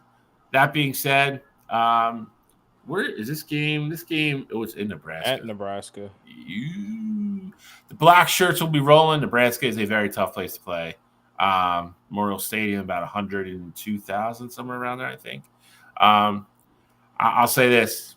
We mentioned Mr. Riola's name earlier. Had a very good first week. Colorado's offense looked better to some degree. I think Shedeur Sanders made a couple really good throws. He's still getting knocked around a lot. Travis Hunter just made, 4 incredible catches. That kind of, I would say, made the Colorado performance, I think, look a little better than it was. Nebraska's on the up and up. Rule's going to have this team ready to go. I feel very strongly one way in this game. I'll let Van Wilder go first on this one, and then Cottrell can hop in, and I'll finish. I feel pretty confident one way or the other in this game as well. Dylan Raiola, 19 for 27 last week, 238 yards, 2 touchdowns, looked very efficient.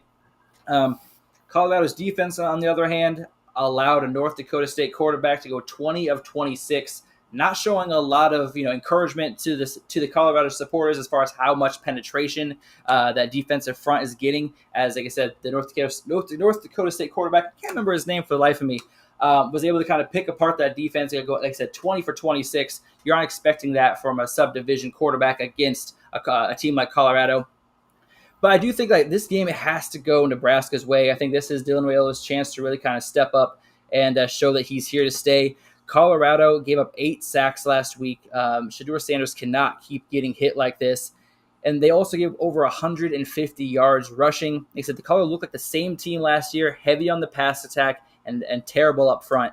I expect them to try to adopt the run a little bit more last week, and they really got out of that game plan as soon as they possibly could. How many times did Shador throw the ball last week? Like 38, 40 times. I mean, you can't. That's not sustainable if you want to be a successful team. You got to be able to run the ball and pass the ball. I think Nebraska's defense is really where the difference is going to be. There were times in the game, especially the first half, where Colorado really struggled to move the ball, and I think Nebraska's defense is going to kind of capitalize on that, going to force Shador into some sketchy throws, and I think that they're going to kind of minimize Travis Hunter's ability to make to make plays on the outside and kind of leave one receiver open, or not leave one receiver open, but I believe that the success is going to be on the outside with Joe Horn Jr. I think they're going to shut down Travis Hunter, and I think Nebraska kind of takes care of business, and Colorado comes back down to earth. So for me, I'm on the flip side of Alex here. I like Colorado to win the game. I think ultimately this is going to be a who has the ball in their hands last kind of game. I could see this being a 45-41, just shootout, things like that. But as good as I think Raiola is, I have no question that I know he's going to be able to score on that Colorado defense. I saw that Nebraska team play last year, and I get it. You know, they got some new guys on that side of the ball. I don't think they have an answer for Jimmy Horn or Travis Hunter or Shador or, any of the other weapons that are on that Colorado team. So I think this is going to be a case of who has the ball last. And if that is the case, give me the guy who has more experience here. I'll take Shador, take the Buffs to win, 3-point game, 2-point game, whatever the case may be, walk-off field goal towards the end. I think with Raiola being a true freshman, this game is at night. I think he makes one mistake that ultimately, costs his team the game here. But I like the Buffs in a high scoring game. I am not going with Cottrell in this one. Yes. I think a lot of things. I'll be honest. Watched almost that entire game. I thought Colorado got outplayed for long spurts of it. I think Travis Hunter got away with 2 or 3 push-offs that he's not going to get away with at Nebraska. You got the clock operator scandal, just ripping 3-4 seconds off the clock. That's a fact. You got the obvious targeting call they missed at the end of the game. That home cooking ain't coming to Nebraska. It's not. Not taking anything away from Shador and Travis Hunter. I think they both had great games overall. Travis Hunter may probably be the best player in college football. That being said, at home, Nebraska, Memorial Stadium, my concern is kind of what Cottrell said, though. The bright lights, his first chance of being on prime time. I believe this is the National Peacock game tonight, if I'm correct. I think it is. Oregon Boise State is for us. Well, yeah, it's 7:30. It's 7:30 game. 7:30. Okay. Yeah. Okay. So primetime game. Young kids try to do too much sometimes. See it a lot. It's normal. That's what concerns me a little bit. That being said, I think Nebraska is going to get enough stops. I do, and I think Nebraska is going to be able to score. Colorado's defense really hasn't gotten much better. If we're just being 100% honest, I don't think their line's gotten much better. Alex mentioned it. Is Shura got hit, knocked down 8 times. If he wasn't the athlete that he was, it probably would have been 15. He ran for his life a couple of times and got away from stuff. I think Nebraska wins by double digits. I really do. I think Tim Rule and them, the guys are going to come up, or not. Matt Rule. He's a good defensive coach. I think he's going to come up with something. I don't think you can take both of them away, but if you maybe play somebody over top of, and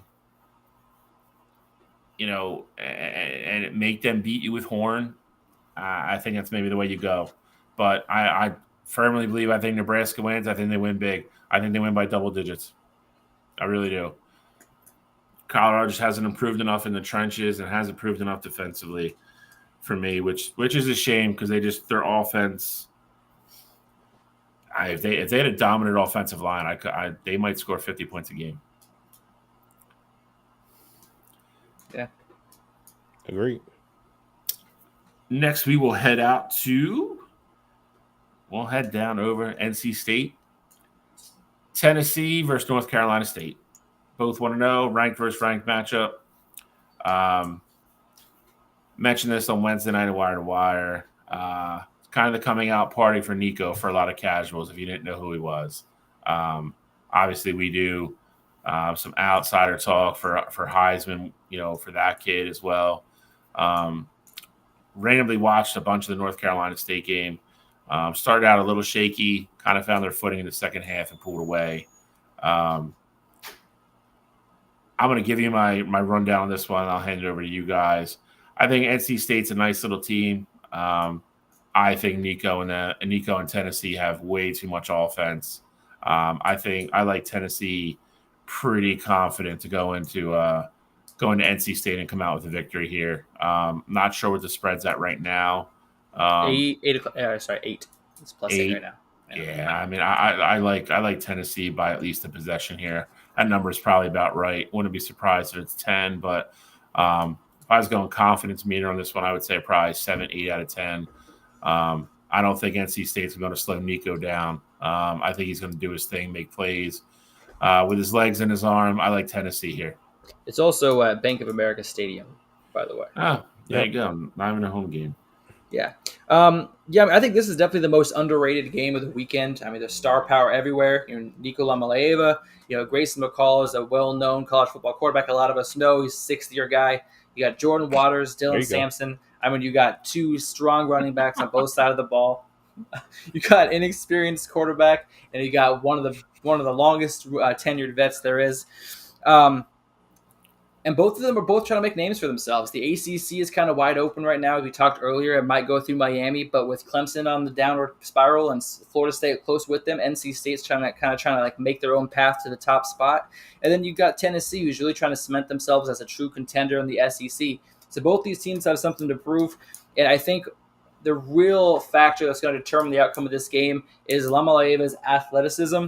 Last week, NC State got great penetration in their front seven. However, it let them susceptible. So they gave up 75 yards to a QB last week on the ground. I think this week Nico is going to show off his legs, get to the outside. I think he's going to make some things happen. I think he has over 50 rushing yards. And it may not sound like a lot, but those are going to be 50 meaningful yards, including a touchdown. I think that's what's going to ultimately give Tennessee the victory. I think this game is very close. I think that North Carolina State covers the 8-point spread. I do think Tennessee is able to win this game, and Nico Lamalaeva makes the play to do so.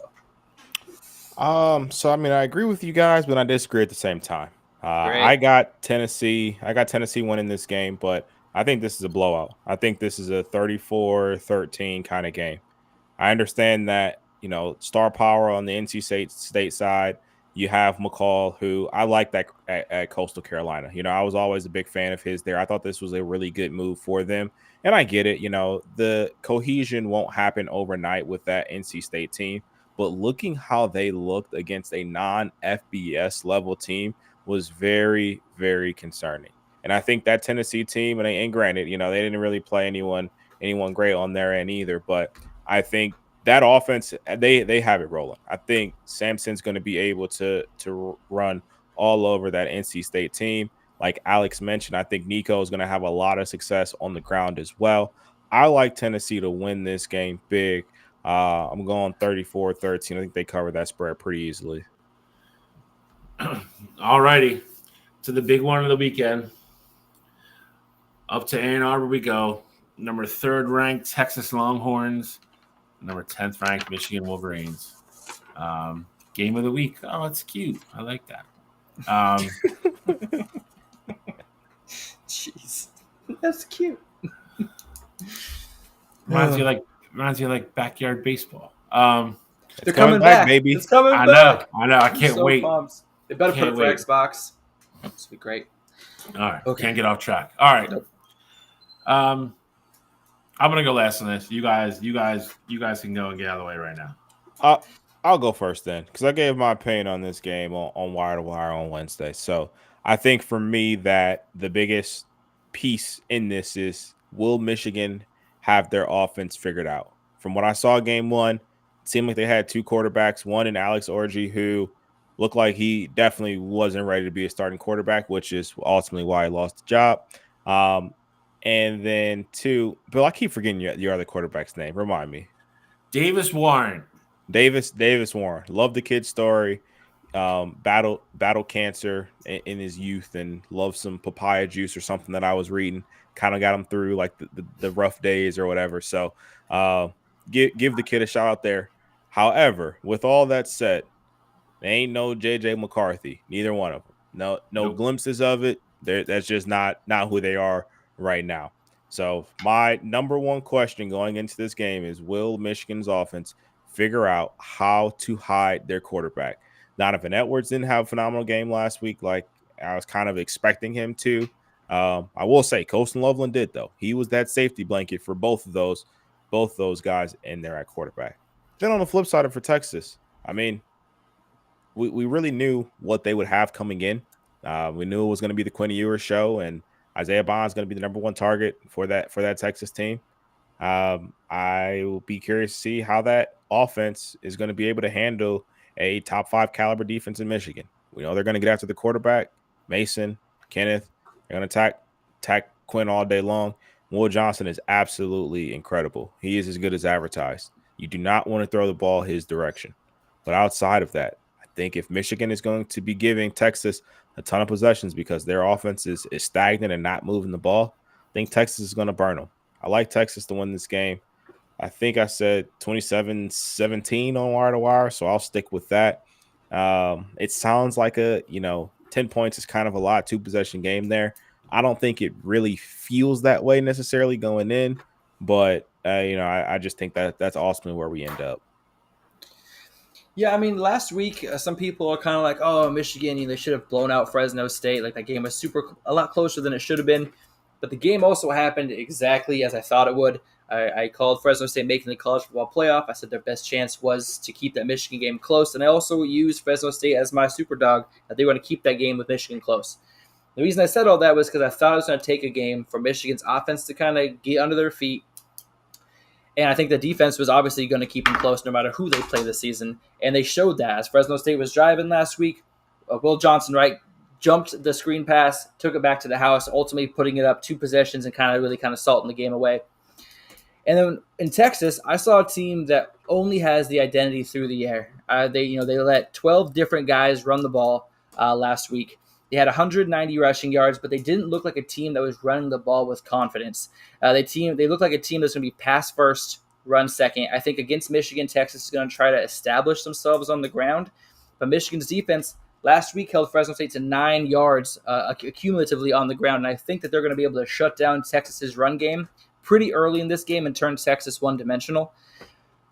The real question is can Michigan's offense score 4 touchdowns? Because that's what it's going to take to beat Texas this week. I think Texas is going to get between 21 and 25 points this week on Michigan's defense through the air. But it's like I said, as long as Michigan can score 4 touchdowns or 28 points, they're going to win this game. And the question for myself is, can they do it?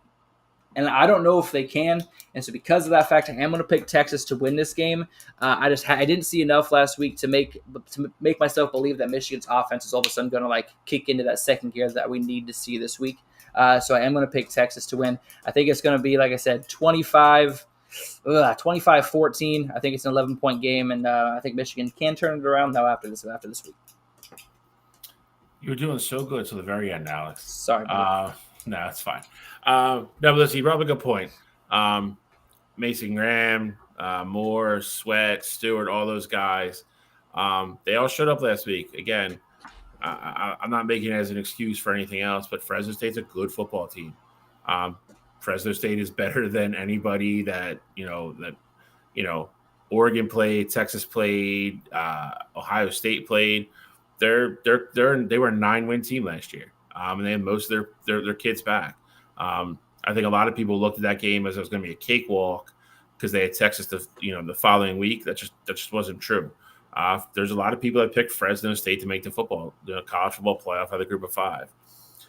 Should the game have been that close? No. But I mean, the spread was 20.5. They won by 20. At the end of the day, it's kind of right where everybody thought it was going to be. The defense is 100% what I thought they were going to be. They were elite. They got great play out of their linebackers, the defensive line. Alex already mentioned held them to 9 yards rushing. That's same exact kind of numbers they put up last year. Gave up 10 points. They had 2 interceptions called back on stupid penalties. If not, they would have 4 interceptions in the game. The secondary was great. Will Johnson is Will Johnson. But yeah, the big, obviously the big question mark is what's going to happen on the offensive side of the ball. They have to get Donovan Edwards going. If you can get Donovan Edwards going with the second power punch of Cedric Mullins behind him, they'll be okay. Colston Loveland, I told you, is the best tight end in the country. You saw why last week. The kid's amazing. I said this before. I think Quinn Ewers is making up for a lot of deficiencies in this Texas team. Just like Alex said, if they struggle to run the ball against us, and we know they're going to throw the ball, he's going to turn the ball over once. As good as he is, he's going to turn the ball over once against that secondary. I think the Texas team last year was way better. They lost 2 guys on their starting defensive line to the NFL. I think Michigan's going to be able to run the ball if they can, and Michigan play Michigan kind of football. I think they're going to win. I think they can control the clock. I think the defense will take care of itself. I think this game goes under. I'm not even sure what the over-under is. I don't think this game's going to get in anything past the low 40s if it even gets there. I picked Michigan 20-17 on Wednesday, and that's what I'll stick with here. I think they find a way to pull it out. I think quarterback play gets a little bit better. First game, home game at night. I think it was a lot for him to take in. Cottrell kind of mentioned his journey before. Probably a lot of emotions for him. And I think you see less of Alex Orji, actually. I think he, like Cottrell said, I think you kind of saw why he didn't win the quarterback battle. So I think Michigan finds a way. I really do. I don't think this Texas team is as good as it was last year. I think they'll be able to throw the ball against this team. The secondary is the weakest part of their defense by far. And as long as they can limit the big plays with Bond and company, make sure they don't get behind them, I think they can stay in this game. And it's at home, so I will rely on them to lean on the home field advantage a little bit. So I'll take Michigan 20-17. All right, we getting right into it. All right, before we put this up, I got to give Alex his credit and his due. He came up with. I don't think we talked about it on air. We talked about it when we got off air that we wanted to go with. Okay, so we didn't want to just keep having the same Eliminator graphic that we had, even though it worked. It worked for what we wanted to do. We wanted to do something different this season. So we thought it would be kind of funny. To come up with a different theme of how we were going to, kind of get to the top of college football. And we came out with all right, what's the one thing always symbolic? Everybody's like, oh, the hardest thing to do is climb Mount Everest.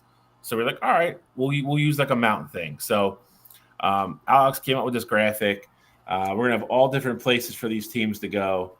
I'm going to let him explain it once he puts it up, but he did a great job. There's one funny detail on here. It'll get even better next week. But without further ado, I will let Alex go over the new Eliminator mountain. All right, so here we go. So kind of like you said, some difference with the college football playoff this year. 1 loss doesn't eliminate teams like it did in years previous, and two losses a year ago would have 100% eliminated you. This year, you might still be alive. So right here we have Eliminator Mountain. Obviously, the peak is what the goal is. Obviously, you got the college football playoff trophy in the background. As you can see how tall the mountain is. I added some clouds in there. It's pretty fantastic. But the teams that we've all talked about that all have a decent shot of making the college football playoff, they've already started their journey up the mountain. Over on the left here, on the lower left-hand side, you'll see a tent and a fire and the laptop watching wire-to-wire sports. And those guys are the people who, they just entered the conversation. Those are teams that are just starting to show who they truly are and might have a chance of making that college football playoff, but they haven't quite proven that they can climb the mountain just yet, so they're chilling at base camp. And over there, we got teams like Georgia Tech, Clemson, who lost last week, but to a really good Georgia team. Iowa, is their offense here to stay? We don't know yet, so until we do know those answers, they're going to stay at base camp. And then you got, unfortunately, teams like Florida State, who in the upper right-hand corner, they're on life support. They tried to climb the mountain. They couldn't make it. They're getting life flighted out of here, and last time I checked, it's time to call it. I think it's the end of Florida State's season. So next week we may have to add a couple of tombstone in here. But for argument's sake, that's kind of the Eliminator mountain. And each time a team wins, they're going to get closer to the top of that mountain until ultimately we only have 12 teams left to make it to the peak, and then we'll start eliminating those teams one by one as they get knocked off in the college football playoff. Florida State is DOA. DOA. Called it. The helicopter came, picked them up. Got to go home, notify the families. It is so sad, man. They had such promise, you know. I know there wasn't Everest, but like last year, they climbed like, you know, this smaller mountain, and they got all the way to the top, and they forgot to get their picture taken. So they decided to climb Mount Everest this go around, and you know it's a shame that, you know, one little rock and, you know, 2 slips here, and now they're DOA. So it's a shame what happened to Florida State. They peaked at the wrong time, that's for sure. They are a cautionary tale of life is not fair. But they will be the first to be buried at the base of the mountain. So they will have company sooner than later. But and to my Texas A&M Aggies as well, they're just hiding behind one of these trees there. Don't count them out just yet. They're just hiding right now. They didn't want to be with everybody else. They're a little embarrassed by what they saw from Notre Dame. So don't you guys worry. Notre Dame. They're in the tent. Notre Dame is closer over there. So A&M didn't want to show up. They're like the guy that gets up a little bit and like loses his backpack. Like they're going through the Florida State rubble to see what they can salvage and help to get back on the mountain. So they're in a little bit of dire straits as well. So I don't know if you see it. I don't know if you see it, Bill, but I definitely see it. Alex has got Michigan slightly lower than Ohio State and Oregon. Actually, he's got Oregon lower than Ohio State too. Actually, there is a method to this madness. I did put them heights by how they impressed in week 1. I know you did. So there's like I said, Notre Dame's really up there though. But that's only because they surprised me. Timeout. You see that? You see that? Go ahead, talk about it. Penn State and Oregon. Yeah. Come on. Number one, like I mean, we're splitting hairs here. If you're talking about Michigan and Oregon, bro, we're splitting hairs. I mean, we beat the better team if we're being honest. We're dang near identical right there, Bill. It doesn't look like it. Yeah, and it looks like Penn State went on the road and beat a tougher team. Yeah, and you got them below Oregon. Stevie Wonder can see that Oregon's higher than Michigan. Next time I'll do this, I'll get a ruler out and make sure. Hey, you do that. You see, I saw it right away. That's why I pointed it out. Damn shame. Disrespectful. Right. I apologize. But anyway, this is Eliminator Mountain. Yep, it's Eliminator Mountain. This is going to be weekly. This is one of the funnest segments of the show every week, as you know, as we continue to start getting into better matchups and these teams start to lose. So that M or that Longhorn steer is going to move after this. Someone's going back to camp. Yeah, somebody's going backwards. So we'll see what happens later today. But let's we got about 10 minutes to go. So let's get into pick 'em and let's get out of here. All right, so let's go ahead. I'll just go over. We got some standings here from week 1. Oh God, it still hurts seeing it the second time. So we're gonna keep track of this, and I realized as well with the Superdog, it didn't really make sense to keep track of like the record in general because I was basically just adding them to our regular win-loss record. We might as well just keep track of points, and whoever has the most points wins. So slight change from what it's been, you know, in years past there. Same premise, but just wanted to throw that up there and just explain it for everybody that might be noticing that it's slightly different than what it's been in years past. I like it. Only one game out of second. That's one way to look at it. Glass half full, Alex. Hey, I love it. I'm supportive. All right. I will go first here and go quick because I already gave these picks out on Wednesday. Control did too. So I'll get out of the way here so Alex can have some time. I'm going to start with Northern Illinois at Notre Dame. Notre Dame's minus 27.5. I know they're going to score 4 touchdowns. I don't think Northern Illinois is going to score 1. That defense is going to eat later today against Northern Illinois. So Wouldn't be surprised if the shutout, but this game reeks of like 42-3 or something. So I'll take Notre Dame in the points. Michigan State at Maryland. I think Maryland looked great. Michigan State gave me a subtle reminder of, giving me one of those 3 losses from last week that they still suck. So I am going with Maryland minus 9.5 at home.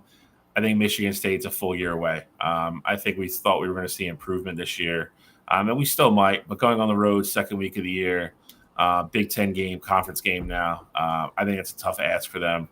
I'll go Maryland minus 9.5. Last but not least, Temple also gave me one of my losses last week. Well, they didn't give me a loss. It was my super dog.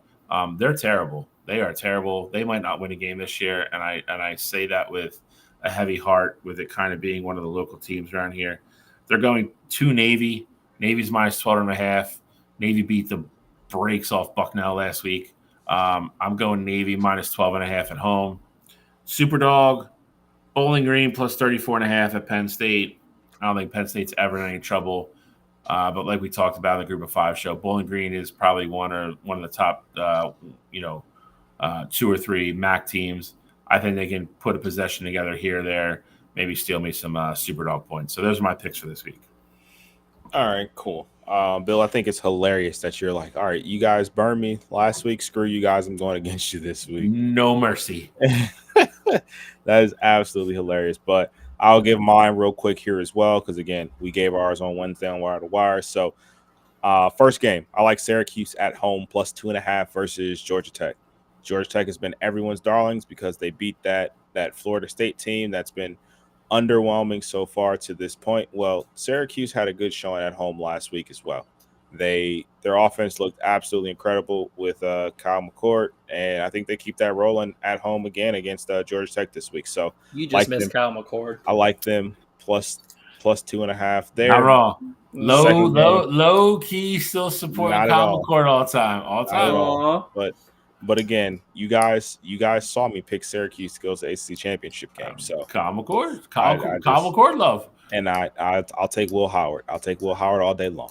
Anywho, you better take second half Will Howard, not first half Will Howard. Back to the picks here. Second pick, like the over 58.5 of Colorado at Nebraska. We already talked about this game at length. I think that's going to be a shootout. I think it's 2 extremely talented quarterbacks there, and I think both defenses are very questionable. So I think that's a game the over may hit before halftime. And then third game, I like Kansas minus 5.5 at Illinois. I think that Kansas team has a juggernaut of an offense, and even on the road, I think those guys are going to travel. Jalen Daniels looks like he's going to be in the thick of it for potentially, Heisman talks down the line if he can continue this kind of pace up. So I think they take care of business and put it on Illinois there. And then my super dog, I got App State plus 17 versus Clemson.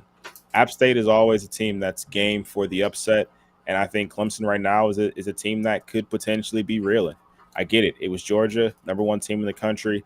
However, I think a loss like that can, demoralize you, and I know App State's always up for the big game. So I think not only can they steal me some super dog points, I think they can have that game within 1 possession as it gets very late in the game. So those are my picks for the week.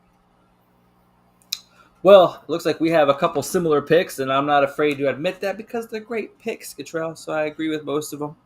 I'm going to start by lock of the week. I said it wasn't a pick of mine, but I didn't like one of my other picks that I had, so I'm going to throw it in there. And that's Iowa, minus 2.5 against Iowa State. I think that Iowa State's not going to score a lick of points against Iowa's defense, especially from what I saw last week. Rocco Becht and the offense did not look smooth, completing 20 of 26 passes, but still only able to get 18 first downs, which just was not a strong showing offensively. So I am going to go Iowa minus 2.5. Then I'm going to copy you here. I love Kansas 5.5 against Illinois. The offense is too powerful. Last week, the Jalen Daniels didn't even really get into the rhythm of the game because they're having so much success on the ground. Devin Neal, 8 rushes, 112 yards. I look for him to have all that same success this week. So 5.5, Kansas, 5.5 points. And then my surprise SEC team, I haven't talked about them at all this year, but after I saw their showing last week, they definitely deserve some love this week. And that's Arkansas at plus 7.5 against Oklahoma State.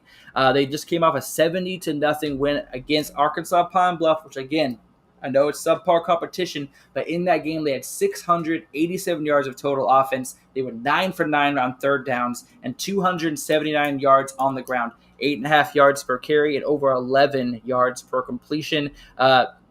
This offense is, like I said, I think going to take the SEC by surprise and by storm. Talon Green made the right decision switching to Arkansas. The offense looks completely different with him leading the way. I think Arkansas is actually going to win this game, but I will bet to cover the plus 7.5 spread. And then for my super dog, Cottrell, this is where I copy you again. I could not turn down the Appalachian State plus 17 against Clemson. I saw Clemson last week.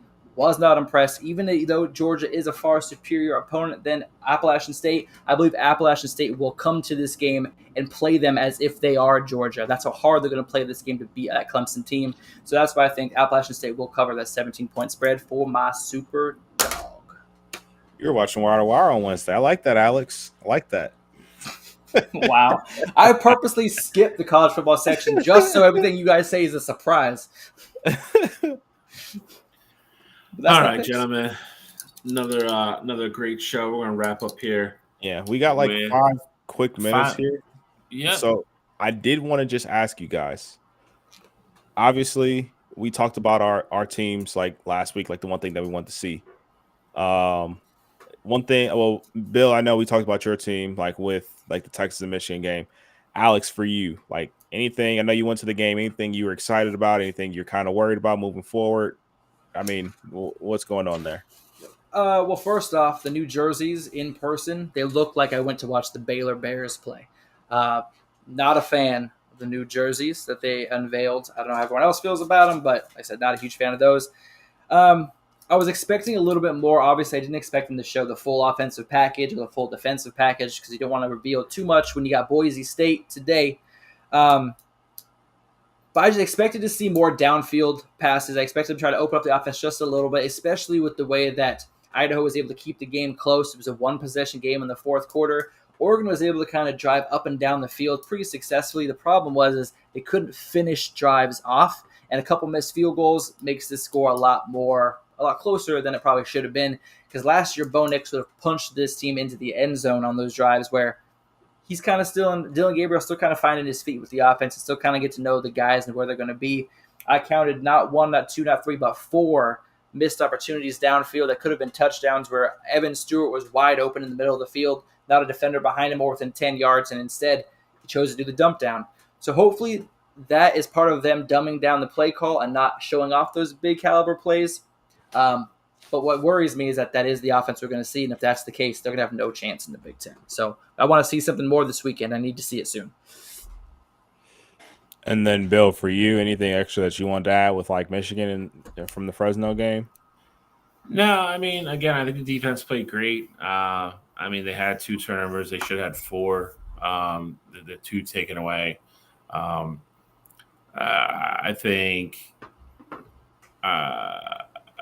think Wink disguised a lot of stuff well last week, but I don't think he put a lot of crazy stuff on tape. There's a lot of stuff going around with the offense they didn't want to do. They didn't want to show too much before this afternoon either. I don't buy into that too much because I think they were just trying to keep it basic for Davis to kind of get comfortable and get in his rhythm. Like I said, he had 2 or 3 drives that I think were really nice. He made a couple really, really good throws. He just can't have the first half that he had from last week. You can't give Texas a whole half where you're not going to really threaten to score and do anything like that. It can't be like that. It's got to be, obviously you're not going to march up and down the field, but you got to at least be able to change, field position, stuff like that. You just can't be 3 and outs. You can't give Quinn Ewers that many looks. So if he can get some more consistent play out of him, get him to make him a couple throws early, get him kind of settled down and kind of into the game and get Donovan going, get those wide receivers in space. All 3 of them are really fast. They just got to give them the ball. I think they'll be okay. Sweet. And then for me, I'll just go wrap us up here real quick. One thing I want to see was how Jeremiah Smith looked, and he dropped his first one And then he also dropped a screen pass that I thought he would have had a chance to take for a touchdown. But then after that, he made some spectacular catches. You could tell first game jitters were a thing for him for sure, but he ended up being the leading receiver for the team. That just kind of goes to show you how talented the kid is. I told you guys last week, I think he's going to end the season as the number one receiver on this Ohio State team, and I wholeheartedly believe that, especially after seeing game one. Say what you want to about Will Howard, how he looked in the first half or the second half. Biggest thing that I saw that I think gives me reason to have hope is that Will Howard can use his legs. Knowing that in situations where the play is not there, he can potentially take off and, scramble or, run through people or even design quarterback runs. I think that's big for this Ohio State team. I want to see this defense get tested ultimately.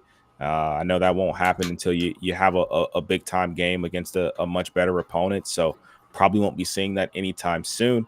But I like the fact that we have these, just kind of throwaway games here because gives the offense time to gel. But I do want to see that defense actually get tested. We know that we have the talent, but I want to see what they can do against better competition. Absolutely. When do you guys play? Today? No, I mean when does Ohio State and Oregon play? October 12th. Be here before you know it. Yep. And then other quick thing that I'll add in as well. Seth McLaughlin, he did not have any bad snaps in his game against Ohio State. That was the one thing that I was really worried about. Jinxing it, man. Apparently, that's an Alabama thing because I don't know if you guys saw the Alabama game. They had 3 bad snaps in the game, so I'm like, maybe this is on Milroe for screwing up a cadence or something. But Seth took care of business, hanging on to the ball, so we were good to go there as well. Also, I want to throw out one last thing. Also, we didn't get a chance to talk about it. The Arizona-New Mexico Lobos game. But Christian Ellis, he's a safety for the New Mexico Lobos. He had 1 interception and 8 sacks against Arizona from the safety position. That is absolutely insane. In one game. Stat. That puts he's going to be the front runner in sacks for at least the next 6 games. You would think. All right, gentlemen, we are about 4 or 5 minutes away from kickoff. So, as always, give everybody time to run to the bathroom and get ready. Any final thoughts? I got nothing. Alex? That was my final thought. But hey, Oregon Ducks, Boise State tonight, 7:30, 10:30 Eastern time. Better be cheering for those Ducks. I will do no such thing. But of course you won't. That being said, everybody have a great Saturday. Enjoy all the games, and we will see you back here next week. Laters.